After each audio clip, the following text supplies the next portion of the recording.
If you are a Linux user or even a Linux fan, mark this day on your calendar because history has been made.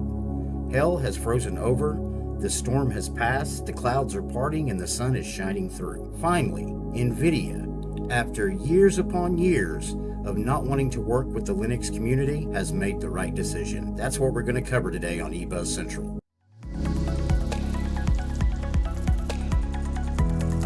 Today's video is brought to you by OnlyOffice. If you want to go to their website, it's OnlyOffice.com. Are you presently running something like a Google Docs or using Microsoft Online? Do you know that all of your emails, photos, and everything they have access to, they can read, they can use for whatever they want? Don't believe me? Go look it up. You don't have that problem with OnlyOffice. It's a secure office and productivity suite. Now, if you scroll down on their website, you've got OnlyOffice Docs, which is collaborative online document editors. You got spreadsheets, documents, presentations, and forms. It's got the highest compatibility with Microsoft Office, easy integration with ready-to-use connectors, and WOPI support and well-documented API. And then you also have OnlyOffice Workspace. Do you have a business? You can run your entire business through OnlyOffice. It's got document, email, CRM, projects, calendar.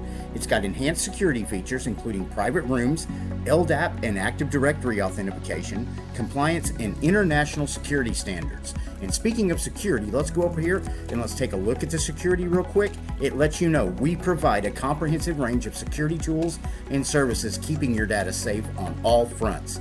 Host solutions on premises, encrypt documents and data, customize access settings, and connect authentication services, and manage access rights to protect yourself from unauthorized access, data leaks, and insider actions. Now let's go back real quick, and one of my favorite things I like about it, it's available for Windows, Mac OS, and for Linux. If you use Linux, you can get OnlyOffice.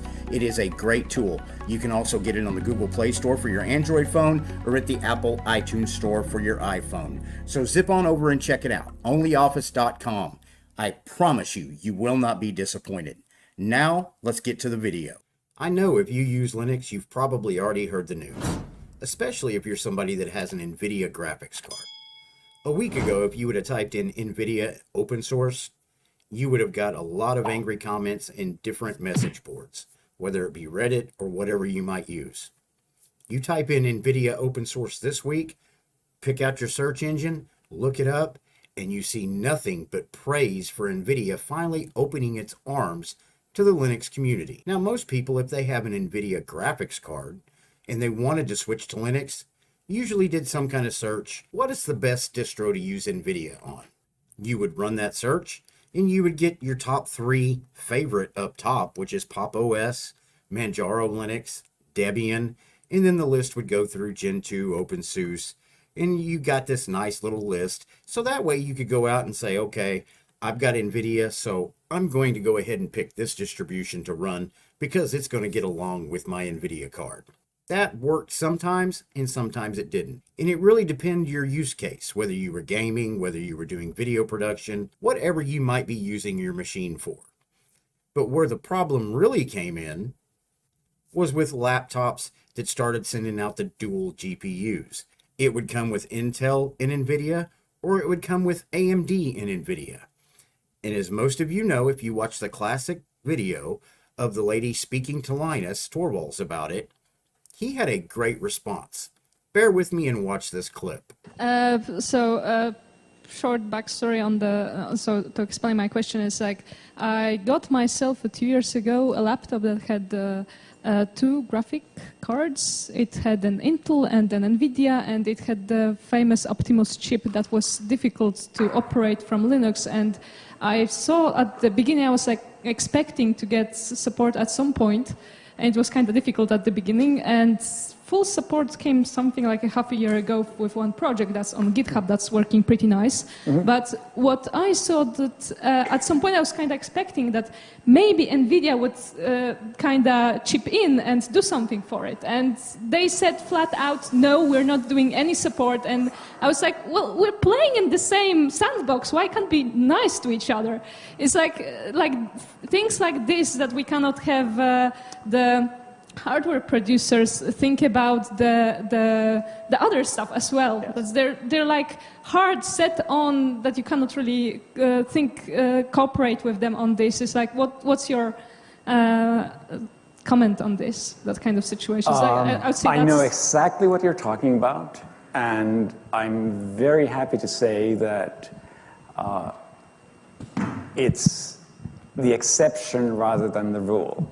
And I'm also happy to very publicly point out that Nvidia has been one of the worst trouble spot we've had with hardware manufacturers. And that is really sad because Nvidia tries to sell chips, a lot of chips into the Android market.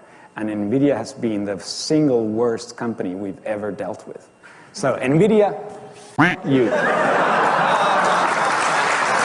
So you can see from that clip just how Linus felt about Nvidia. Well, things have changed, and hopefully they've changed for the better. If you go to the Nvidia developer page, I'll be sure to include that link below. They had this great announcement on the 11th of May, which was Wednesday. Nvidia releases open source GPU kernel modules. And if you go down through here and read, it's got some great information in it. It says Nvidia is now publishing Linux GPU kernel modules as open source with dual GPL/MIT license, starting with the R515 driver release. You can find the open source code for these kernel modules in the Nvidia Open GPU Kernel Modules GitHub page. This release is a significant step toward improving the experience of using Nvidia GPUs in Linux for tighter integration with the OS and for developers to debug, integrate, and contribute back. They're finally going to let us help. They're finally going to let us contribute, and they're finally going to open themselves up to where we can use this on Linux. That is great news. It is great for the community, and it is great for all the distributions out there. It's going to make Linux a lot more accessible to a lot more users. It also lets you trace into code paths and see how kernel event scheduling is interacting with your workload for faster root cause debugging.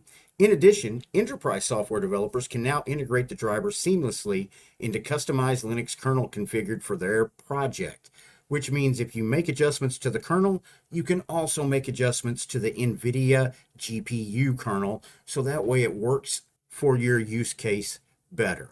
This also helps improve Nvidia's GPU driver quality and security with input and reviews from the Linux end user community. Now, a lot of people, the first thing they're going to say is that this is going to make gaming across Linux a lot more accessible now. It's going to make it a lot better. Even though we do have people out there that constantly do videos showing Linux distributions and gaming on those distributions, I do believe at the end of the day this is going to make things better. So no matter if you're on GOG or you're using Steam, it's going to make your experience much better, especially in a Linux environment. But another thing I think it's really going to affect, especially for those in the gaming world, is the Steam Deck. Now just hear me out. If the Steam Deck does decide that it might want to use Nvidia in the future, it can integrate it in that. It's already going to be based on Linux. And now that Nvidia has open sourced their GPU kernel modules, that gives another access point for the Steam Deck to consider the Nvidia graphics processing unit as a possibility for this gaming system. But I don't think it's just going to affect gaming. Let's take a wider view. I think it will have a big impact on content creation, whether you're doing it for YouTube or maybe you're doing it as a career. No matter what environment you're working in now, you'll be able to use Nvidia GPUs and not miss out. Maybe you want to switch from Windows to a Linux machine and it runs smooth for you. Maybe you're already in Linux, working out of that. Maybe you're already doing content creation in a Linux distribution, whether it be Manjaro or Pop! OS. This decision by Nvidia is going to have a wide-ranging impact on Linux. If you disagree with me, please put that in the comments below. Because no matter what distro you are using, no matter what video editing software you're using, or screen capture software you're using, I think it's going to make the Linux machine a lot more integrated into our society. It opens us up for a big step forward. We have been locked in place for years, I believe, based on hardware not wanting to cooperate with us.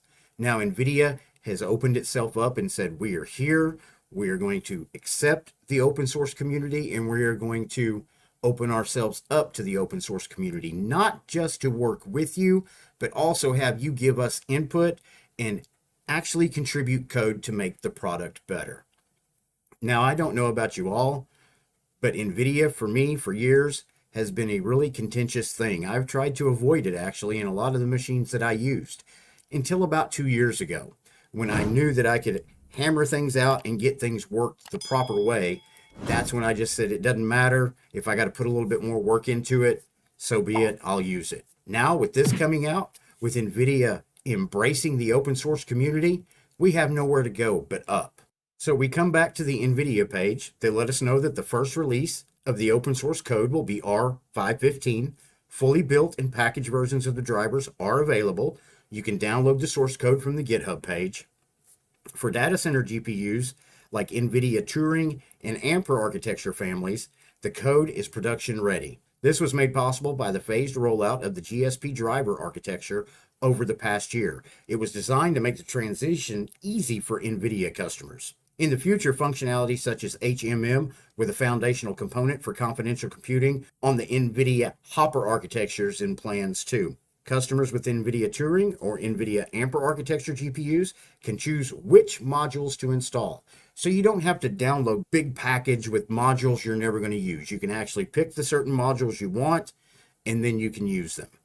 And then, of course, you've got the installation opt-in. They talk about the partner ecosystem. Nvidia has been working with Canonical, Red Hat, and SUSE for better packaging and deployment and support models for their mutual customers.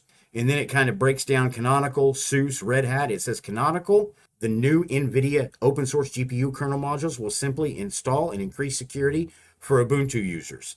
Then you go down to SUSE. We at SUSE are excited that Nvidia is releasing their GPU kernel mode driver as open source. And then, of course, Red Hat comes down here. Enterprise open source can spur innovation and improve customers' experience. Now, out of all of the statements there, I love the way Red Hat put it. Enterprise open source can spur innovation and improve customers' experience. And that's all we want to do with Linux. It's always been, it doesn't work, or this distribution works, this distribution doesn't. It's always been hit and miss. Now, with this coming out and us having the ability to actually contribute to the code is going to be a game changer. And then, of course, the upstream approach.